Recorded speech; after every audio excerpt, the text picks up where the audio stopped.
10분 사묵자 네 번째 시간입니다. 여러분 시간을 기억해서 말씀을 잘 듣고 있죠? 꼭 그렇게 할 것이라는 기대함을 가지고 오늘도 사무엘상 말씀을 함께 묵상해 보겠습니다. 지금 우리는 사무엘상 1장의 말씀을 보고 있습니다.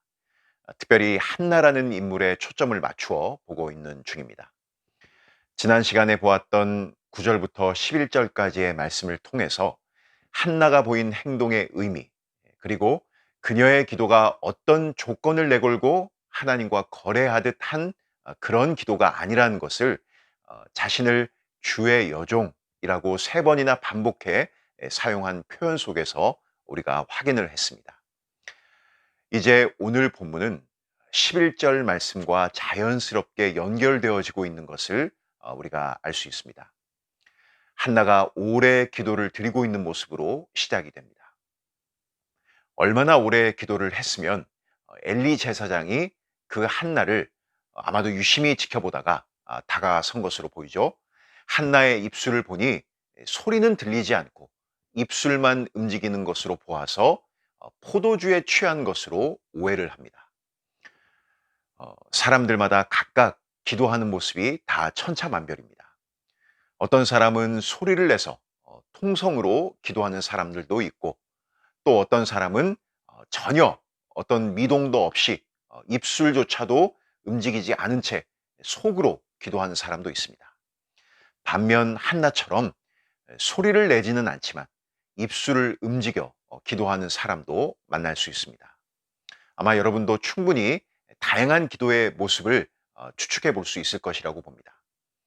지금 한나는 그만큼 어떤 자신의 마음을 하나님께 깊이 토로하고 있는, 오랫동안 그렇게 하고 있다는 것을 우리에게 보여주고 있는 그러한 장면입니다. 그런데 엘리 제사장은 단단히 오해를 합니다. 아마도 성경은 한나와 엘리 제사장을 대조해서 더 한나를 부각시키고 있다는 인상을 줍니다. 앞선 구절에서도 하나님을 향해 결단하여 일어난 한나의 모습과 제사장임에도 의자에 앉아 있는 엘리의 모습이 묘한 대조를 이루었다는 것을 본 적이 있습니다. 어쨌든 한나로서는 다른 사람도 아닌 제사장이 자신에 대해 오해를 하고 있기 때문에 이 부분에 대해 적극적으로 해명을 합니다. 그 내용이 15절에 나옵니다. 우리가 잠깐 여기에서 멈춰서 지금 한나와 똑같은 상황이 나에게 벌어진다면 여러분은 어떨 것 같나요?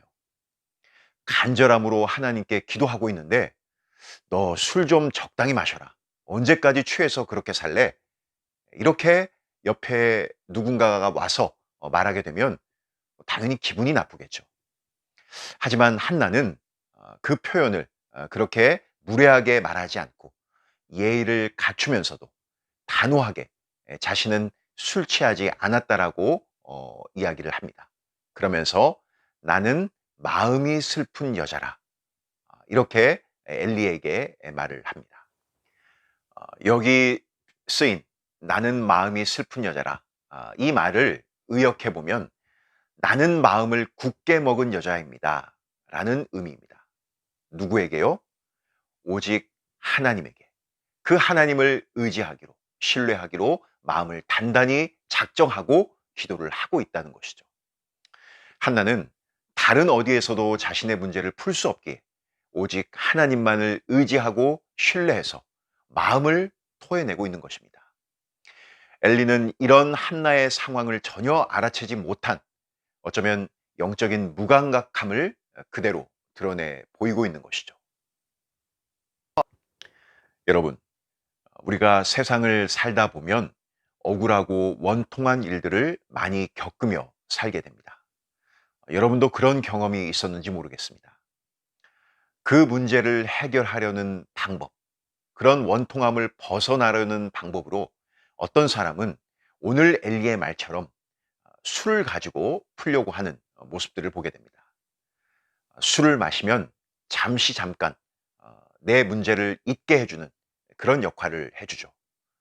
왜 술을 좋아하는 분들을 보면 간밤에 몇 시간 동안 말하고 행동하는 것을 까맣게 모르는 경우들을 우리가 보게 되죠. 그처럼 술이 분명 지금 당장의 문제를 잊어버리게 하는데 도움을 주기도 합니다. 사실 그러려고 술을 사람들이 마시기도 하죠. 그러나 술이 근본적인 문제의 해결을 주지는 못합니다. 하나님의 자녀들도 역시 원통하고 억울한 일을 충분히 겪을 수 있습니다. 오히려 예수를 믿기 때문에 술을 먹고 잠시 동안 그 문제를 잊어버리는 것조차도 마음대로 할 수 없습니다. 하지만 우리의 복이 무엇이죠? 바로 모든 문제를 풀어줄 수 있는 하나님 앞에 나아갈 수 있는 특권과 영광이 주어졌다는 사실에 우리는 감사를 하는 것입니다. 우리가 하나님 앞에 기도할 때 비로소 내가 안고 있는 그 모든 문제들의 근본적인 해결을 얻게 되는 것입니다. 이제 한나와 엘리 사이에 벌어진 이 이야기의 결론 부분으로 가봅니다. 18절 말씀을 보면 당신의 여종이 당신께 은혜 입기를 원하나이다 하고 가서 먹고 얼굴에 다시는 근심빛이 없더라. 이렇게 되어 있습니다. 엘리는 한나에 대한 오해를 풀게 됩니다. 그러면서 17절에서 평안히 가라. 이스라엘의 하나님이 내가 기도하여 구한 것을 허락하시기를 원하노라. 이렇게 말합니다. 엘리 제사장의 이 말을 한나는 그대로 받아들이고 그 자리를 떠납니다. 여기에서 우리가 그냥 쓱 스치고 지나갈 수 있는 그런 단어처럼 보이지만 사실은 주의 깊게 살펴봐야 할 그 단어들이 나오는데 먼저는 가서 먹고입니다. 여기 가서라는 단어는 한나가 이제 자기의 길로 갔다라는 의미입니다. 여기에는 다시 자신이 원래 살아가던 그 삶으로 돌아가 살기 시작했다는 것을 말해줍니다.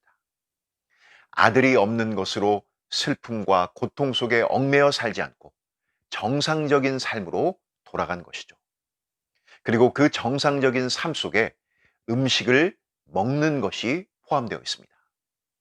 우리가 지난주에 보았던 구절을 돌아가 생각해 볼까요? 한나는 먹고 마시는 것만으로는 해결할 수 없는 문제가 있기 때문에 일어났던 것입니다. 그러나 이제는 모든 문제들로부터 자유하게 되어 다시 음식을 먹기 시작한 것입니다. 그리고 다른 하나는 얼굴에 다시는 근심빛이 없더라 라는 부분입니다. 다시 말해 한나의 얼굴에 더 이상 슬픔이나 고통이 묻어있는 그런 얼굴을 띠지 않았다는 말입니다.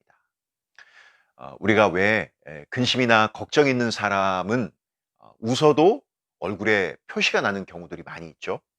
숨기려 해도 잘 숨겨지지가 않습니다. 아마 한나도 마찬가지였겠죠. 그런데 이제 그녀의 얼굴이 이전과는 다른 전혀 새로운 그러한 얼굴, 모습이 되었다는 것을 말해주고 있습니다. 제사장 엘리가 한 그 말, 앞서 보았던 것처럼 평안히 가라. 이스라엘의 하나님이 내가 기도하여 구한 것을 허락하시기를 원한다. 그 말을 듣고 거기에서 한나는 하나님의 은혜를 신뢰하며 나아간 것입니다.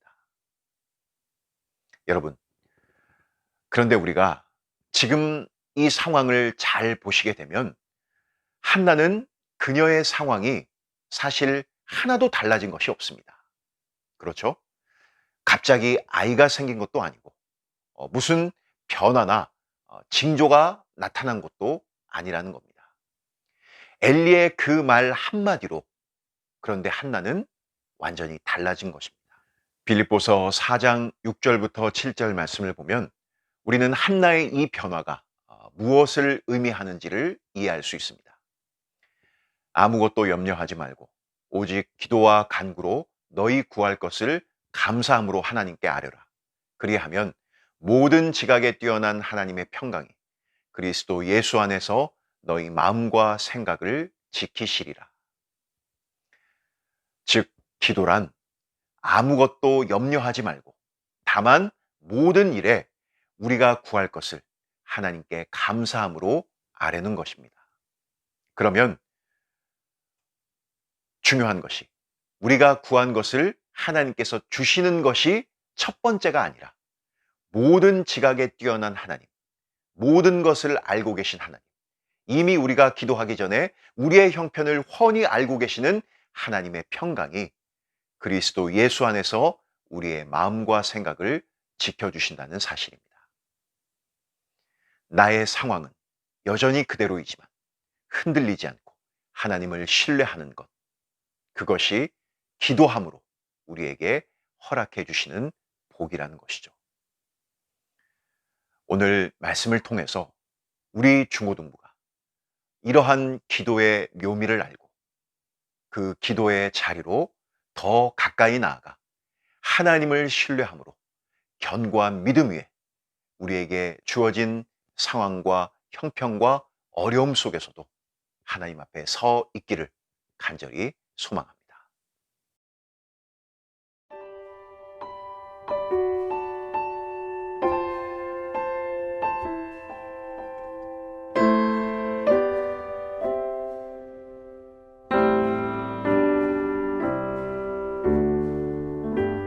주님과 같이 내 마음 만지는 분은 없네. 오랜 세월 찾아 난 알았네. 내겐 주밖에